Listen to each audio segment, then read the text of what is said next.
100% 순수는 없다. 100% 순수는 없다라는 제목으로 하나님 말씀 증거하도록 하겠습니다. 오늘 이 비유를 보니까 인생은 좋은 씨 뿌리는 것이다 이렇게 묘사를 하고 있습니다. 24절 보십시오. 예수께서 그들 앞에 또 비유를 들어 이르시되 천국은 좋은 씨를 제 밭에 뿌린 사람과 같으니. 그러니까 씨 뿌리고 거두는 게 인생이라는 것입니다. 우리 얼마 전에 살폈죠. 우리 많은 열매 거두기 위해서 해야 될 일이 뭐냐. 첫째, 씨가 좋아야 된다. 그 씨는 말씀이다. 씨가 좋아야 되고, 두 번째는 밭이 좋아야 된다. 그러니까 우리 길가 같은 밭이나 돌짝밭 같은 밭이나 가시떨기 같은 밭이 아니라 좋은 밭이 되어야 된다. 그러면 30배, 60배, 100배 열매를 거둘 수 있다. 그게 앞부분에 나온 얘기입니다. 그러니까 심고 거두는 원리, 이게 망고의 진리라는 것입니다. 근데 여기에 또 한 가지 중요한 포인트가 나오는데, 밭만 좋다고 되는 게 아니라 마귀의 존재가 있다는 것을 잊지 말라는 거예요. 악한 마귀가 있습니다. 마귀가 하는 일이 뭐냐? 마귀는 우리 인생 가운데 알곡이 있는 곳에 가라지를 뿌린다는 것입니다. 세상에 인생에 가라지 뿌리는 사람 어디 있습니까? 가라지 뿌린다는 거예요. 우리 아이 낳으신 분들 있죠. 아이들에게 악을 가르친 적 있습니까? 없죠. 근데 아이들이 욕도 배우고요, 악함도 배우고 다 배웁니다. 그 마귀가 가서 가라지 뿌리는 겁니다. 우리 개인도 그렇고 공동체도 그래요. 교회 안에 보면은 뭐 나쁜 얘기 가르치는 데가 어디 있습니까? 다 좋은 것만 가르치는데 가라지가 있어요. 지금 이 안에도 있습니다. 알곡도 있고 가라지도 있고, 새벽에 나오는 가라지, 새벽 가라지죠 뭐. 있을 거예요 분명히. 그죠? 알곡도 있고 가라지도 있고, 누군지는 모르지만 마귀가 이렇게 뿌려놓은 것들이 있다는 것입니다. 분명히 있어요. 어디나. 그래서 잊지 말아야 될 게 뭐냐. 100% 순수한 곳, 그런 곳 없습니다. 100% 순수한 사람, 그런 사람도 없고요. 100% 순수한 공동체, 그런 것도 없다는 것입니다. 오늘 25절 26절을 보십시오. 사람들이 잘 때 그 원수가 와서 곡식 가운데 가라지를 덧뿌리고 갔더니 싹이 나고 결실할 때 가라지도 보이거늘. 우리 참 신기합니다. 우리 가라지 뿌린 적이 없는데요. 근데 가라지가 보이더라는 것입니다. 그 얘기는 무슨 얘기예요? 마귀가 존재한다는 거예요. 그래서 우리가 그 완벽주의자들이 참 문제입니다. 뭐 완벽한 교회, 완벽한 공동체, 그런 거 존재하지 않습니다. 왜 그래요? 죄인이기도 하지만 마귀가 존재하기 때문에 그렇다는 거예요. 언제나 마귀는 가라지 뿌리는 존재라는 것입니다. 그래서 가라지가 이렇게 보이니까 그 종들이 와가지고 묻지요. 저 뽑아버릴까요?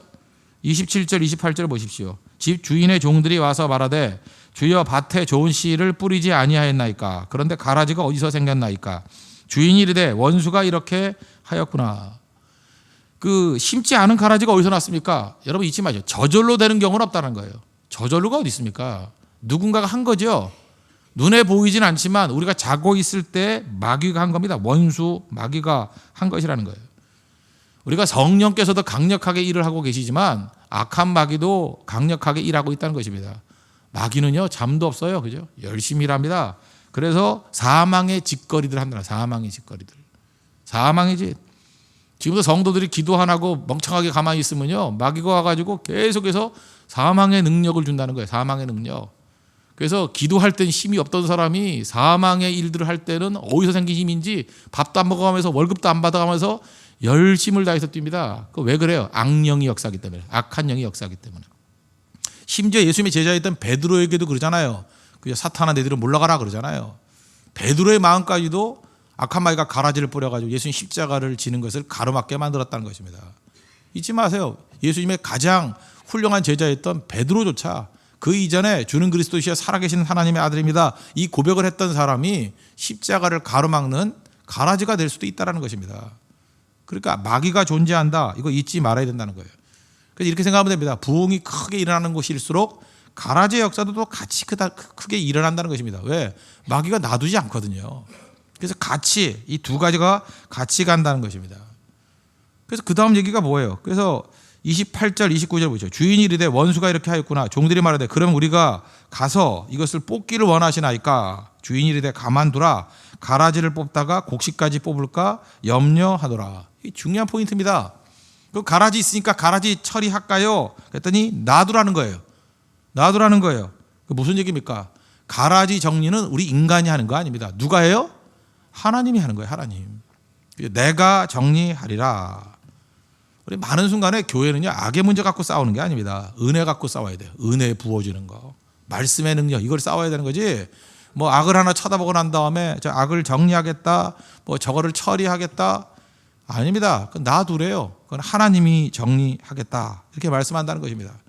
자꾸만 인간 자기가 하나님인지 알고 인간의 판단이 일단 틀려요. 틀리고 또 그거는 하나님의 영역이에요. 심판 하나님의 영역이고 하나님이 하신다는 거죠. 그래서 교회의 핵심 사역은 뭐냐? 가라지 제거가 아니라 말씀에 씨앗 뿌리는 일, 더 왕성하게 하는 일, 거기에 집중해야 된다는 것입니다. 그래서 가끔마다 이런 접근이 있죠. 우리는 알게 모르게 그 악에 대해서 더 관심이 많아요. 그래서 뭐 이상한 책을 하나 내지 않습니까? 뭐 예수는 없다. 그럼 예수는 없다가 왜 틀리는지 자꾸만 그걸 설명하려고 그래요. 그러지 말고 예수는 있다를 증명하면 돼요. 계속 설교하면 된다고요. 그죠? 이 가짜 종말론이 나오면 그게 뭐 틀렸는지 잠깐 비판하고 그러지 말고 그 진짜를 증거해야죠. 제가 중고등학교 다닐 때 수련회 같은 거 가지 않습니까? 수련회 가면 항상 제가 답답했던 게 뭐냐 하면 전도사님이 물론 뭐 커리큘럼에 할 게 없어서 그런 것도 있겠지만 꼭 가면은 한 2시간 정도를 2단 비판 이런 게 있어요. 2단 비판 1, 2단 비판 2. 그때 우리 학교 다닐 때 뭐가 있었냐면 뭐 레코드판을 뭐 이렇게 뒤로 돌리면 뭐 사탄의 음성이 들린다나 뭐 이러고 그죠? 뭐 사탄이 뭐 문화를 접수했다나 뭐 이러면서 밤낮 그런 얘기. 제가 지금 보세요. 벌써 이게 중고등학교 때 얘기인데 그때 들었던 말씀은 잘 기억이 안 나는데 그런 것만 기억이 나잖아요. 그게 바로 뭐예요? 가라지 메시지만 기억한 거예요. 가라지 메시지만. 그 중요한 시기에 우리가 구원이 무엇이며 성령이 무엇이며 믿음의 우리가 도리가 무엇이고 그런 거를 강조했다 그러면 얼마나 좋았겠어요. 그때 주기도문 강해를 했다든지 뭐 사도신경 강해를 했다든지 뭐 아니면 중요한 거 그죠? 이렇게 한 포인트를 잡고 그거를 강력하게 했다 그러면 중고등학교 때 그 가슴에 그 말씀이 새겨지는 거 아니에요. 근데 엉뚱한 짓 했다가 엉뚱한 짓 2단 비판해가지고 지금 2단밖에 생각이 안 나. 그죠? 2단 비판해가지고 비판하면 뭐 할 거예요? 지금 다 사라졌는데 불러올까요? 그때 2단은 다 없어졌어. 또 새로운 2단이 또 나오거든요. 그 가짜를 연구해서 뭐 할 거예요? 진짜를 강조하고 진짜를 증거하는 그런 모습이 있어야 된다는 것입니다. 그리고 여기 또 중요한 포인트죠. 가라지 뽑다가 알곡 상할까 두렵다. 지금 우리 교회 안에도요. 2단에서 보낸 사람들이 있습니다. 조심해서 들으세요. 원래 있었어요. 있었고 사진에도 제 큰딸이 하는 간사잖아요. 간사. 거기에도 어떤 커플이 와가지고 있었는데 조용히 얘기했더니 또 가더라고요. 예, 가기도 하고 여러 가지. 그다음에 그걸 어떻게 잘하느냐 이렇게 보낸 사람도 있거든요. 있는데 이렇게 생각하면 되잖아요. 하나님 말씀을 진지하게 듣고 말씀이 선포되면 변화될 거 아닙니까? 그래서 진짜 몇 명이 변화됐어요. 변화돼가지고 겁이 났는지 그 헌금함에다가 넣어놨더라고요. 누구누구가 거기서 왔다고 이름까지 적어가지고 그다음에 증명 사진 그러면서 거기 뭐 교주하고 찍은 사진까지 올려가지고 그래서 제가 잘 품고 있었죠. 품고 있어가지고 누군지 알고 근데 그중에 한 반쯤은 변화됐어요. 반쯤은 변화되고 반쯤은 도망치고 또 와요. 또 하면 또 괜찮아요. 또 제보자가 있을 거야. 거기서 또 이렇게 해가지고 누구라고 이렇게 사진까지 해가지고 그죠? 다 그렇게 되는 거거든요. 그런데 제가 이걸 잘 몰라가지고 일전에 한번 이제 그걸 공개적으로 얘기를 했어요. 그죠? 이렇게 얘기를 했더니 우리 교인들이 아직도 개척교회인가 봐요. 이게 미숙해가지고 갑자기 2단 잡기 운동이 벌어져가지고 자기들끼리 뭐 밥차 안에서도 뭐 누가 2단이니 누가 뭐 어디서 왔다느니 뭐 다 하다못해 조영대까지도 2단이라고 나한테 그랬어요. 뭐 이러면서 뭐 저기 어디서 보냈다느니 뭐 그러면서 하나씩 그 2단 잡기가 돼버려요. 교회가 이게 혼란이 오더라고요. 혼란이. 이게 미숙해서 그래. 미숙해서. 이게 나이만 들었다고 철든 게 아니에요. 이게 신앙이 어리면 다 미숙해서 그래요. 그래서 교회는 이런 식의 접근하면 안 되겠구나라고 생각을 했습니다. 그리고 성경 말씀 보니까 정확하잖아요. 가라지 뽑으려고 하는 이 싸움 벌이면 알곡까지 상한다. 그죠? 놔두라는 거예요. 놔두면 어차피 크면 클수록 가라지는 확실해져요. 저 가라지라는 게 확실해진다고. 확실해질 때 딱 모아가지고 끝내버리면 되는 거지. 뭘 염려 안 해. 항상 이렇게 경계심을 갖고 있어야죠. 그죠? 많은 사람들을 넘어뜨릴 수 있는 그런 위험 소지가 있으니까. 그러니까 교육자가 있는 거죠. 교육자들이 준비하면서 예의주시하고 언제나 양떼들을 잃지 않도록 준비하는 것. 그러나 그들도 변화될 수 있는 사람이죠. 그렇지 않아요? 누구나 오히려 우리 가가지고 빼오기도 힘든데 와서 들어주니 얼마나 좋아요. 그죠? 와서 들어주니까 열심히 말씀 증거해서 변화될 수 있는 그 모습이 있어야 된다는 것입니다. 그러니까 잊지 말라고요. 가라지 정리는 하나님이 하신다. 놔두면 드러난다. 그 다음에 우리는 뭐 변화시킬 수도 있는 거고 사람이. 그죠? 그러지 않고 그때 처리해도 늦지 않는다. 이 원리를 붙들고 나가야 된다는 것입니다. 그러면 여기서 우리 적용 메시지인데 이 적용제 뭐 거의 말씀이 다 나왔죠. 그럼 어떻게 살아야 될 것인가? 우리 인생을 살 때 너무 완벽주의로 살아서는 안 된다는 것입니다. 첫 번째 적용인데, 하나님께서 우리의 삶 가운데 이렇게 좀 불완전한 상태로 모든 문제가 해결되지 않은 상태로 나가게 만든다는 거예요. 그래도 끝까지 주의 일을 하면 된다는 것입니다. 이게 중요하다는 거예요. 사도 바울 한번 보십시오. 육체의 가시가 있었죠. 육체의 가시가 있었는데 기도했습니다. 하나님, 육체의 가시가 사라지게 해 주십시오. 사라지든가요? 사라지지 않아요. 육체의 가시를 그대로 두고 하나님께서는 또 일할 수 있는 능력을 주신다고요. 그래서 충성하고 헌신하게 만들었잖아요. 고린도후서 12장 8절 보니까 이것이 내게서 떠나가기 위하여 내가 3번 주께 간구하였더니, 간절히 간구했습니다. 그랬더니 내 은혜가 내게 족하도다. 이는 내 능력이 약한 데서 온전하여 짐이라 하신지라. 그러므로 도리어 크게 기뻐함으로 나의 여러 약한 것들에 대해서 자랑한다. 이렇게 교보하잖아요. 그러니까 가시가 사라지지 않고 가시 문제는 그대로 있어요. 문제는 그대로 있어요. 그대로 있고 하나님의 일 하는데도 또 지장이 없더라는 거예요. 그러니까 우리 인생도 많이 그렇습니다. 이번에도 네팔 선교 가는데 제가 보니까 뭐 한 10명 넘게 그런 문제가 있는 것 같아요. 문제가 있다고요. 문제가 있는데 선교 갑시다. 그랬더니 이제 준비할 때 이 문제만 해결되면요, 제가 속으로 웃었죠. 그 문제가 해결될 리가 없다. 그런데 한 4명 정도는요, 아무 문제도 해결이 안 됐어요. 있는 문제 그대로 가지고 제가 이걸 인용했어요. 그죠? 문제는 그냥 품고 가는 거다. 갔다 오면 그죠, 풀릴 수도 있고 그 문제를 품고도 얼마든지 주의 사명 감당할 수 있다. 순종하고 간다고 4명 정도는. 근데 그게 될 거라고 분명히 그렇게. 인생이 뭐 다 풀려야 됩니까? 어떤 사람은 문제 풀리지 않으면 아무것도 못하는 사람이 있어요. 그 사람은 죽을 때까지 아무것도 못하는 사람이다 라고 말하는 것이 옳다라는 것입니다. 그래서 성격적으로 너무 깔끔한 사람이 일이 안 돼요. 그래서 그런 거 있잖아요. 하나님이 부르신 사람들 보면 허점투성이죠. 모세도 모세요. 살인자였다가 뭐 못해요. 이런 사람들. 그래야 자랑이 없지. 바울도 보세요. 핍박자의 포형자의 회방자였고, 그러니까 뭐 자랑이 없잖아. 뭐 말만 하려고 그러면 꿀리고. 그죠? 그러니까 이렇게 지저분한 상태로 가는 거예요. 사실 성경에 뭐 제일 깨끗한 사람도 누구예요? 자기들이 보기에 바리새인들. 나는 흠이 없어, 깨끗해. 그리고 못쓰임 벗지 못하잖아요. 그들의 싸움은 뭐예요? 주의 일을 하고자 하는 싸움보다는 자기 명분 세우는 싸움을 한다고. 주님 위해서 충성하기보다는 그냥 나 깨끗하게 만든다는, 자기를 증명하는 싸움벌이라고 그러잖아요. 하나님 그런 사람 사용 안 해요. 하나님이 좋아하는 사람은 약간 지저분한 사람이에요. 약간 지저분한 사람. 그죠? 그래서 자랑이 없는 사람. 그걸 뭐라 그래요? 약한 사람 그래요. 약한 사람. 약한 사람을 사용한다는 것입니다. 그래서 제가 볼 때 사역은 이런 것 같아요. 당뇨병하고 똑같은 거예요. 당뇨병 완치 잘 안 되잖아요. 맨날 그 인슐린 주사 맞아가면서 그냥 그러면서 버티면서 사는 거예요. 보니까 그래. 건강하다 그러는 사람은 한 방에 훅 가는데, 그죠? 여자분들 아프다, 뭐 비가 올려는가 봐. 그럼 걱정하잖아요. 우리 어머니 아파서 어떡하나. 그죠? 저러다가 얼마나 사시나. 건강한 아버지가 더 먼저 가요. 그죠? 밤낮 골골하는 어머니는 뭐 아프다 하면서 98세, 아프다 하면서 100세 넘고 언제까지 사노? 돌아가시지도 않아요. 그죠? 계속 산다고. 인생이 그런 거예요. 그죠? 이렇게 문제를 안고 쭉 갈 줄 알아야 된다는 것입니다. 쭉 가는 거. 저는 지금도 문제가 된다고 생각하는 것들이 그거라고 생각해요. 지금 최근에 우리 교인들 가운데 제일 많은 암이 갑상선암입니다. 갑상선, 이게 뭐 목적이 있다면서요? 갑상선암. 갑상선암인데 이게 왜 갑자기 늘었을까? 뭐 우리 의사 선생님한테 많이 물어보니까 뭐 똑같은 얘기예요. 진단 기술이 좋아져서 그래요. 기계 비싼 거 들여와가지고 옛날에 잘 보이지도 않던 거 다 조사해가지고, 그죠? 이게 이 갑상선. 그 제가 알기로 일본이나 이런 데서는 6mm 이하는 수술도 안 해요. 6mm 이하는 갑상선에 뭐 지저분한 거 있어야 맨날 그래도 그거 퍼지지도 않거든요. 특별히 여자분들은 거의 퍼지지도 않아요. 근데 성격 이상한 애들 있죠. 나는 암을 가지고는 못 살아.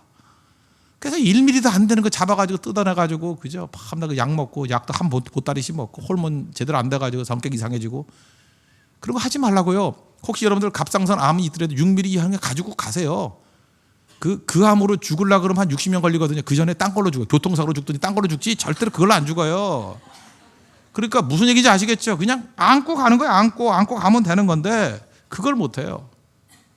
또 그 예민한 사람들 있지 않습니까? 뭐 조그만 병만 생겨도 병원 갔다 오는 사람들, 제가 볼 때 그 병으로 안 죽고 병원에 자꾸 왔다 갔다 가다가 감염돼서 죽어요. 그 사람. 그거 알아요? 그 병원 너무 들락날락 하는 거 안 좋다고요. 병원이 뭐 좋겠어요, 그거. 내가 한 가지만 얘기해 줄까요? 이거 내가 경험인데 아주 무식한 목사의 얘기라고 생각 한번 들어보세요. 치과를 갔다 왔습니다. 치과를 간 사람 치고 내가 6개월로 내 치과를 다시 안 가게 되는 사람 못 봤어요. 또 가게 만들어요. 아시겠어요? 치과는 특별히 그래. 계속 오게 만들어요. 뭘 어떻게 건드려 놓고 6개월 있다 오세요. 항상 그런다고. 그래 계속 오지. 병원도 요즘에 불경기잖아요. 그죠? 계속 오게 만들어야 될 거 아니에요. 무슨 얘기인지 아시겠습니까? 그 예민한 걱정, 염려 이런 것들이 우리를 넘어뜨린다는 거예요. 인생은요 나이 들면 다 그냥 안고 가는 거예요. 안고. 자꾸만 이제 입술에 점 있다가 이거 떼라 그러는데 괜찮아. 그냥 이러고 가는 거예요. 이러고. 이거 하면요 여기 또 생길 거고 여기 하면 여기 생길 거고 그냥 그러려니 하고 살면은 더 안 생겨요. 그죠? 그러고 사는 거고. 점이 있으면 어때요? 뭐 눈 좋은 사람이라 보이죠? 보이나 그게? 그러니까 그러고 사는 건데 그거를 잘 못해서 항상 문제가 된다는 것입니다. 사도 바울의 원리 잊지 마십시오. 하나님께서 우리에게 제거되지 않는 가시 그냥 남겨두십니다. 그래도 일하는데 지장 없다라는 거예요. 일하는데 전혀 지장 없습니다. 그거 해결하려고 그러지 말라고요. 저는 어리석은 사람 가운데 요즘에 별로 없는데 이게 학벌 컴플렉스가 있는 사람이 있습니다. 옛날에 똑똑한 사람 가운데도 이렇게 여자 상업고등학교 나온 사람이 있어요. 특별히 뭐 서울여상 이런 출신들은요 웬만한 대학 출신보다 더 똑똑한 애들이 많습니다. 그죠? 그럼 많은데 직장 다니다가 이렇게 컴플렉스가 있는가 봐요.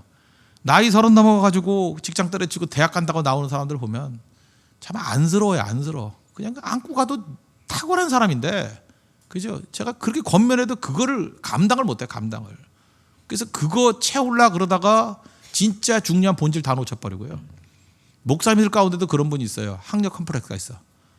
그래서 목회 잘해가지고 제가 아는 분이 2,000명도 넘는 교회에 담임 목사를 하시는 분이 갑자기 제정신도 아니죠. 38인가 뭐 유학을 간다고 해서 3년 갔다 오니까 1,000명 이하로 떨어져 버렸어요. 이하로 떨어지고 그 이후에 1,000명을 다시는 못 넘고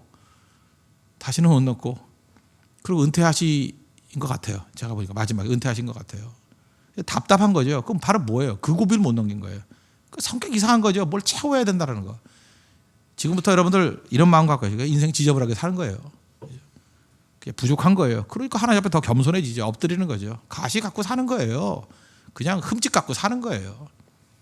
그죠? 이렇게 뭐 이렇게 옷에 얼룩 같은 거 가죽 같은 얼룩 있다고 잠깐 지우려고 그러지 말고 그냥 안고 사는 거예요. 그러면 더 안 묻어요. 더 오물이. 닦아보세요. 또 생기지. 그냥 그러고 사는 거예요. 그러다 사는데 전혀 지장 없다는 것입니다.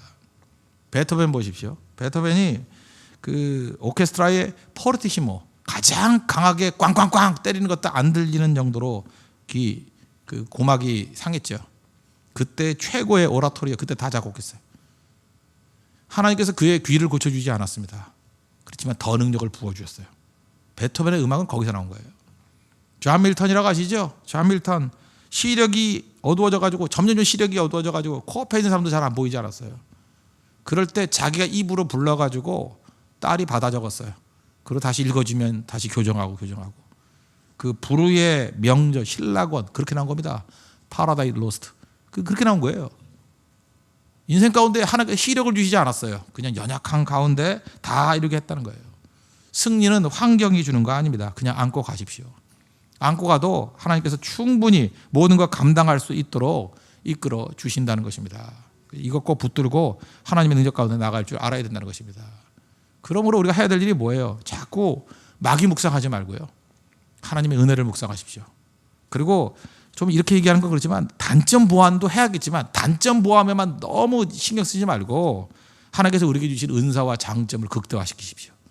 제가 잘할 수 있는 거를 잘할 수 있는 거 하십시오. 잘할 수 있는 거. 단점도 보완은 해야겠지만 인생이 단점 보완으로 가가지고 다 되는 게 절대로 아니라는 것입니다. 그래서 교회도 그렇죠. 교회가 정의를 위해서 뛰자. 맞는 얘기예요. 그런데 교회는 정의를 위해서 뛰는 게 아니라 은혜를 위해서 헌신해야 됩니다.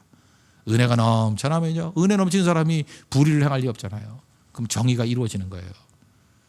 우리가 우상타파하겠다 이것도 중요하지만 에베소 19장에 사도행전 19장 보면 에베소에서 사건이 벌어지죠. 어떤 일이 벌어집니까?